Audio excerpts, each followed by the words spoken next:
Most regular composite viewers will recognize this as an automobile, particularly handsome automobile. It happens to be made by people in Detroit, happens to be the ultimate in American technology and Detroit iron and metal mongery. But this is not what cars are going to look like a few years from now. They're probably going to be smaller, they're almost certainly going to be more streamlined, and they're going to have a variety of attachments and appurtenances thereunto that will make them both safer and more economical to operate. One man who knows a lot about that sort of thing is a man from Detroit, happens to be an engineer for the Chrysler Corporation. His name is Gary Romberg. Yes, the cars are going to be different in the 1980s. By way of example, this is the spark control computer. This machine senses 7 parameters in the engine and tells the spark plugs when to fire to be able to minimize the exhaust emissions so that the cars of the future will be able to run without the catalytic converter. So you mean the engine tells this box how it feels and this box passes the word along to the spark plugs? Absolutely. Well, that's remarkably simple. It looks like a transistor radio inside. What else have you got? This is material that the front and rear bumpers are going to be made of in the next 10 years. What is it called? It's very called spongy and collapsible. Polyurethane foam. They call it soft front ends. It'll be covered with this material. Like linoleum tile. Yes, it is. Oh. But it also absorbs impacts better than today's structures, so that the cars of the future will be able to meet the advanced bumper standards and the regulations that are being considered in Washington today. Couldn't you do the same thing with a series of beer cans behind a board? It's a possibility. What else have you got to make us safer?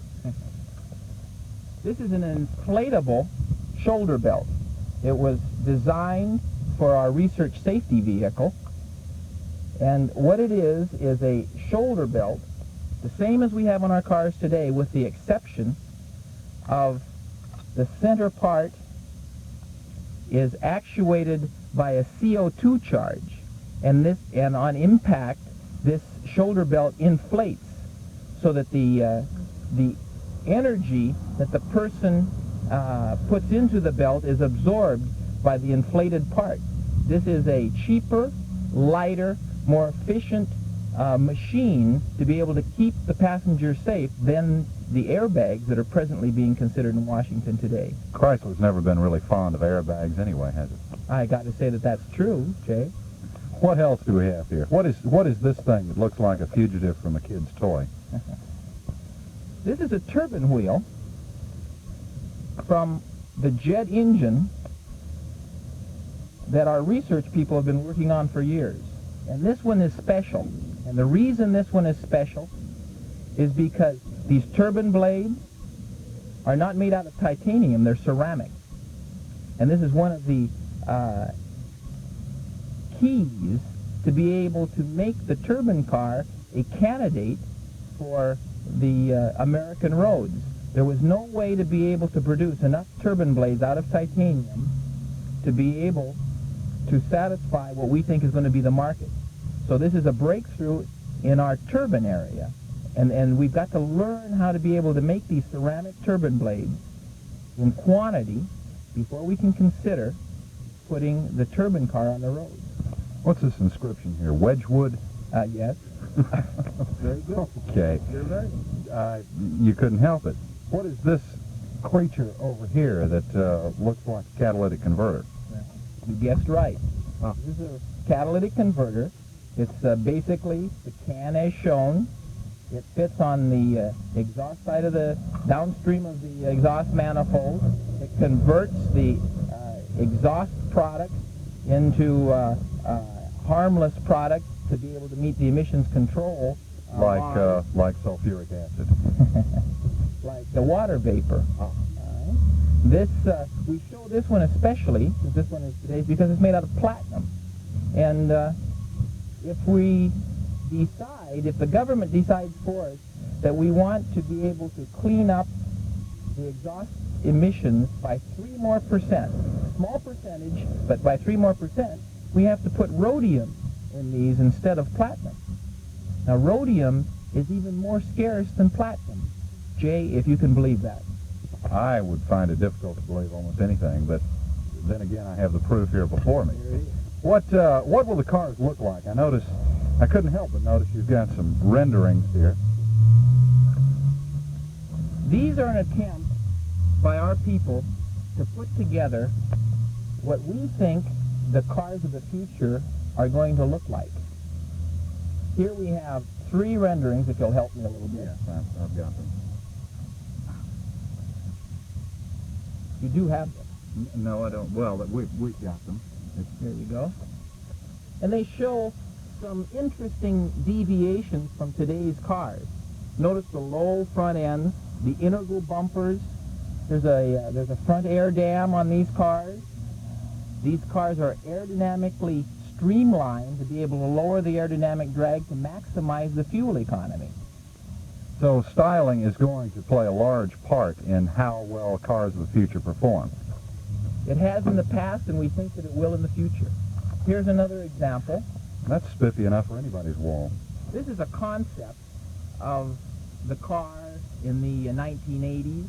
It has all the ingredients that we think that the cars will have. It's smaller, it's lighter, it has low hood lines in this area to be able to minimize the aerodynamic drag and maximize the fuel economy. Notice that it has a front air dam in this area, something from the racetrack that you may have seen, that tends to lower the aerodynamic drag. Again, trying to get every mile out of every gallon of gas that goes through the car. It has a rear window shape that's very slippery, that tends to help this car get through the air quicker and easier. And this is what we feel the cars of the future will have in them. Basically, then, what are we talking about? We're talking about cars that are going to be... I have a secret assistant over here. Get rid of that one. We're talking about cars that are going to be lower, smaller, more efficient, more economical, probably costlier to build, right? Yes, they are. They certainly will. And one of the major dynamics in their cost will be government regulations.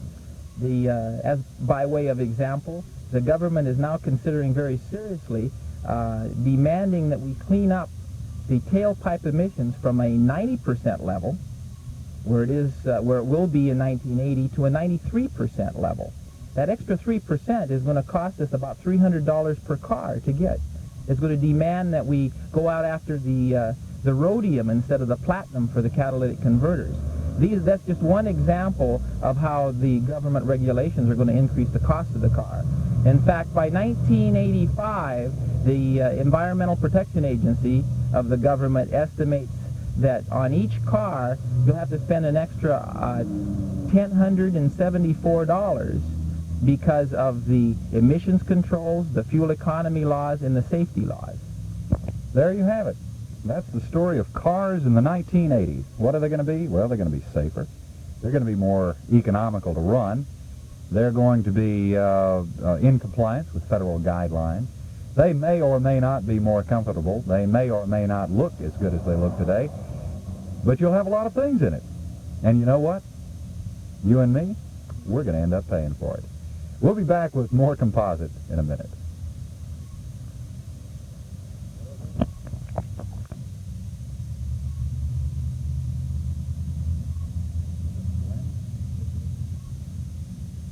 Well, I thought they used little beads.